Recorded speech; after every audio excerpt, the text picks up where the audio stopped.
Hey everybody, it's MikeRat here with Slam Academy. Today we're talking about LFOs, or low frequency oscillators, one of the most universally used modulators in the game of music production. Let's go ahead and dive right on in, and before we even get started, I just want to remind everyone, hit that like button, subscribe, share, all that good stuff. If you like these tutorials, we love cranking them out for you. So let's just take a look at this LFO right here. If I just pull it out, we can see this is moving around just like an oscillator. In fact, if I move this thing around, we get a couple of different classic oscillator types like saw waves, triangles, sines, all that good stuff, and the rate at which we want to move this around. And basically, by default, these are designed to take any parameter that you want in here and move it around. If I grab this guy, you can kind of see now this is moving around at this rate. That's what oscillators do. You may have heard your bass head friends say something like, oh, oscillator, LFOs, that's what makes wubs, right? Well, they're kind of true, but they are way more powerful than just that. And we're going to look at a bunch of different examples of how we can get some really cool noises out of just using a bunch of LFOs. So let's go ahead and grab our wavetable right here. We're going to take a look over here at the mod sources first, and you see we have a couple of envelopes and 2 LFOs. Now, if I click on LFO 1, we see here's our sine wave and here's our rate. And we can, again, flip through some of the waveforms right here. And I'm actually going to pull this rate quite a bit down. I'm a big fan of having at least 2 LFOs, one that might be moving a little quickly and one that's more for slow, steady movement like we talked about.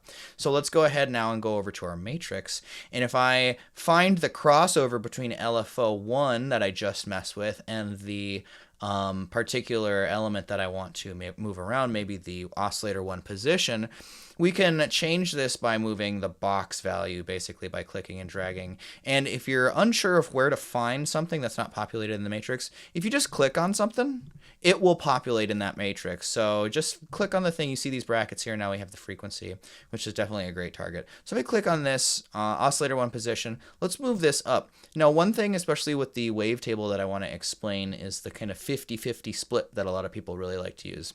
Let's just pull this down to 0 for now, and I'm going to set this at 100%. Now, if I hold a note, it goes all the way up, and then it kind of locks down.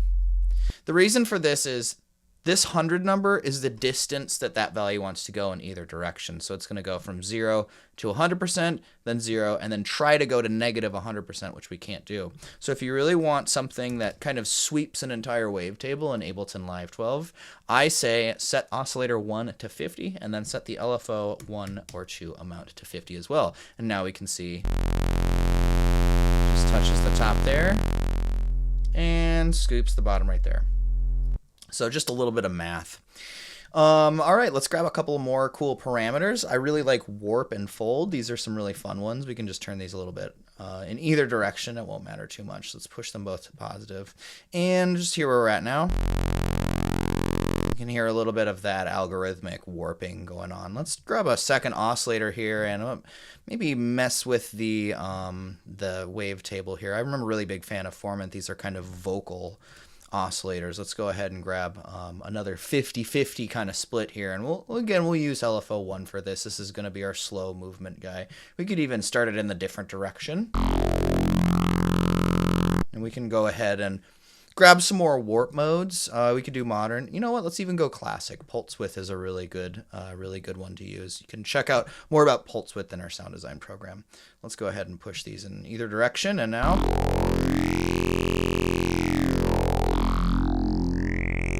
I'm just holding down an F, and that gives us all the movement. I'm not turning any knobs. All the LFOs are doing the work for us.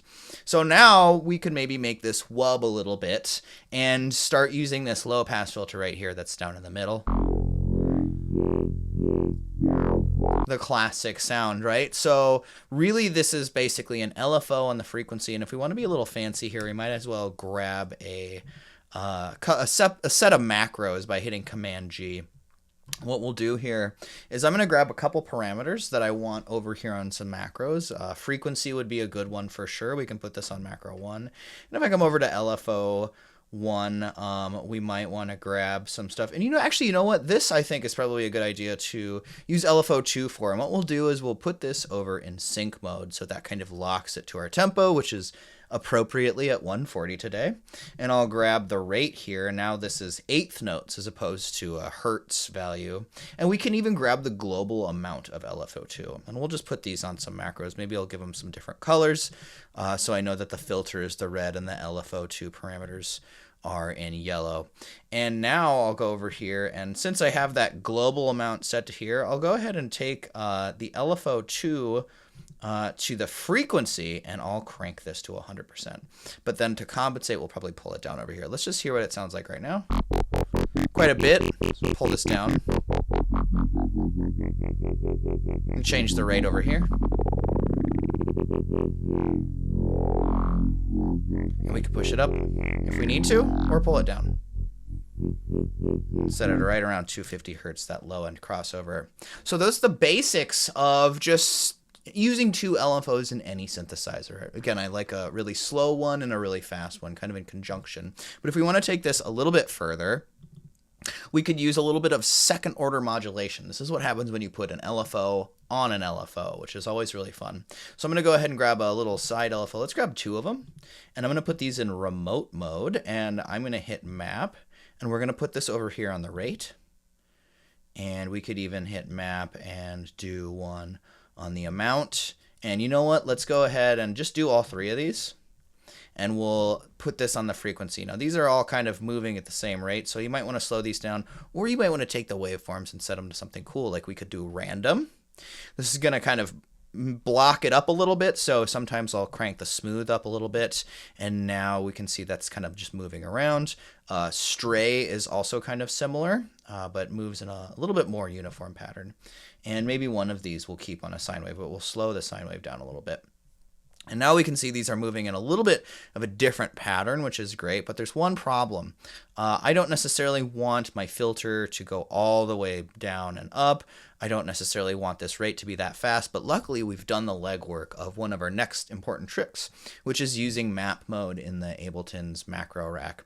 Because by using remote mode, we'd have to just use the depth and dial in the kind of arbitrary percentage number and not get exact values. And I don't love that, but what we can do is use the map mode to do precise values of where we want our parameters to be set. So maybe we'll set the minimum over here to something like 200, and maybe the max can be like 700. Pretty narrow band there, but that's okay.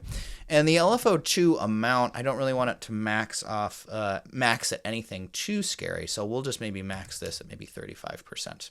And then I also don't want this to be too fast, so we'll pull this down to maybe 16th or 12th notes, and maybe we'll set the minimum to about 1. And now these are still moving fully in either direction, but you can see the values are a little bit limited in their scope. So let's just hear what we're at now. Again, I'm just pressing one note here, and now these values are moving on their own, so it really takes a lot of the pressure off me, the producer, but because we have these random modes kind of going on, it still kind of feels humanized and kind of unpredictable, which I really like. Now we'll go ahead and just color this up with maybe with like a flanger. We could grab a little bit of overdrive or something for something on the top. Maybe grab a little chorus, and I'll even send this over to some very close reverb for a little bit of distance. And I'll just pull these values in some certain directions here, maybe kind of limit the overdrive a little bit to just kind of the top end, and pull the dry wet down so it's not a little too intense, and we'll see where we're at now. Pretty cool, not bad. And you can color this as much as you want, but this is a really great basis for any type of noise, and it doesn't have to be a wub. You can do LFOs on whatever you want. In fact, let's go ahead and use one more technique. I'm going to grab a second wavetable, and we'll kind of really pull this out into the stratosphere now. We're going to follow a lot of the same patterns, but maybe we'll even start out of the gate with something a little bit cooler. I'm just going to grab a couple of random things here, and we'll kind of do the same stuff. Oscillator 1 position, we'll set that to 50-50. Warp and fold, we can push these around a little bit and make them feel a little funky. We'll grab a second oscillator here and grab something cool like complex. Let's just choose something random. Octaphase, that's a pretty fun one. And pull these in any old direction. Maybe we'll use both LFOs as independent wigglers this time, and we'll just grab a a little bit more algorithmic movement, and this is going to be maybe a little weird. We'll find out. That's cool with me. Honestly, it's going to sound a little weird at first, but that's part of the process with sound design. It gets a little crazy. So maybe we'll even switch this over to like a triangle mode. And now what I want to do is I'm going to use this filter again, but we're going to flip this over into morph mode. This is one of my favorite filters because it can kind of flip between all of them in one fell swoop. So we're going to grab the morph and we're going to put an LFO on this. And we're also going to grab a frequency, and let's put the other LFO on that. Hear those cool sweeps going on. Now this is, again, still a little weird, but we're going to take it one further. I'm just going to grab some very cool kind of colorization audio effects here. I'll grab roar, a spectral resonator, and let's see if I can find another cool one. Let's see. How about, Redux would actually be a pretty fun one to use. We're going to grab Redux. I'm going to pull this way earlier in. Let's go ahead and group all of these. And again, we can use macros here if we really want to set our ranges. So I'll grab the rate of the Redux. That'll be good. And then the spectral resonator. Now the key with this is really just make sure your unison is in more than one, because that's going to give you a lot of cool colorization.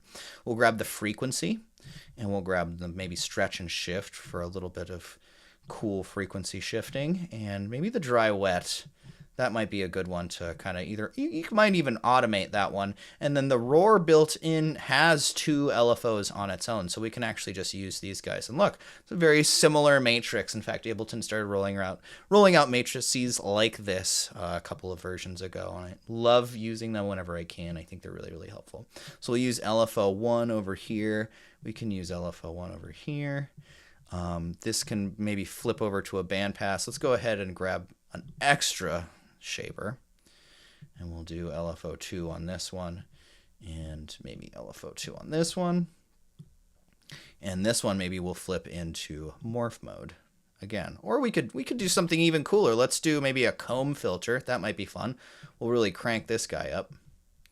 That'll be a neat experience. And maybe let's push the resonance up on that bandpass as well. Okay, and then we can also, look, there's morphing on these LFOs, which I think is a really, really cool technique. And if we want to, we could do kind of more second order modulation. We can modulate the morph of LFO 1, maybe with LFO 2 here. And maybe we can let's go to free mode over here. Let's put both of these in free mode and move the rates around a little bit. Our hertz is a cycle per second, so by default you'll see a lot of them start at 1, which actually kind of makes sense. So it's 1 cycle per second. Let's modulate the rate of LFO 2 over here. Now we've got kind of almost double second order modulation, because they're modulating kind of each other. And we'll maybe grab the feedback time. This is a really fun one to mess with. Maybe we'll just give it a little bit of both. Or maybe we can have them kind of go in opposite directions. This is a really fun technique too, where you just pit 2 modulators kind of against each other to see what happens. And the amount, maybe we'll do the exact same, but we'll push these in 2 different directions. This is going to sound really intense. I have no idea what it's going to sound like, but let's just grab a limiter and maybe pull this down a little bit too, just so we don't blow anyone's ears off. I'm a little worried. And now if we want, we can grab a handful more LFOs for those first set of parameters over here. We'll go ahead, and I think we needed 5. 4, 5. Cool. We'll grab this and we'll just start mapping. And we'll start seeing these move around. And then the same technique, we want to use our map mode to kind of set those ranges. Feel free to use depth if that's what you're comfortable with. I just prefer the kind of precise nature of being able to set precise ranges. So let's go ahead and now switch these rates up a little bit. Maybe we'll grab one, set it to random, and again turn the smooth up. Maybe one of them we could set to random and then not turn the smooth up and kind of keep it blocky. That might be kind of neat. A really good key with all of this is to just use a bunch of different methods and keep your audience guessing, I suppose. Oh, that's a neat shape right there. Let's do another stray over here. I'm a big fan of that one. And now, oh boy, this could sound pretty crazy. So let's just, again, Make sure we got all our I's and T's dotted and crossed. It's looking pretty good. Let's give it a shot.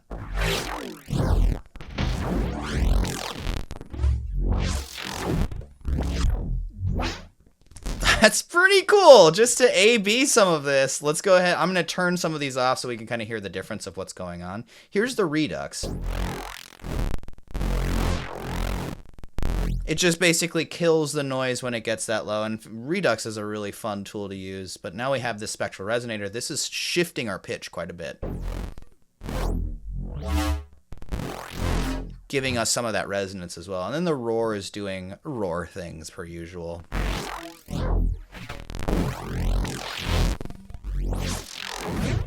That's pretty fun. I'm honestly, I'm really into this. I would maybe give this a little bit more reverb as well, and you can play around with this. This is sound design right here, so I mean, you can just do whatever you need to with this to make this noise feel whatever. I would also maybe resample this one, so maybe create a little clip here, find our note that we're hitting, or try a different note, and pull this out a little bit, and maybe even make a duplicate. And resample this to your heart's content. We can just freeze and flatten if you're feeling a little lazy. And look, there's a little bit of sound design. Throw that in a sound design pack and you're good to go. That's a great start to your own library. Okay, so quick review. Remember, LFOs in a more practical sense, we're maybe slowing one of them down and keeping one of them on sync rate. We use a little bit of second order modulation here to modulate our modulators. And we're using the macro map mode to keep our ranges kind of dialed in so we don't have to use the depth mode on Ableton's standalone LFO. And then the other one, we got a little bit more experimental. We just started moving stuff around as much as we could. And this is one of my favorite parts about sound design, is where you get experimental and you see what you can do to kind of break the laws of sound design. One of the beautiful things about working in a digital medium like this is that sometimes there are no rules and you just get to make whatever you want. So that's it for this video. If you like this content and you like our tutorials, please follow us, give us a like, comment, subscribe, all that good stuff. And if you want to check out our programs, we do this kind of stuff every single week over at slamacademy.com with a bunch of industry professionals that are waiting to teach you. See you there. Bye.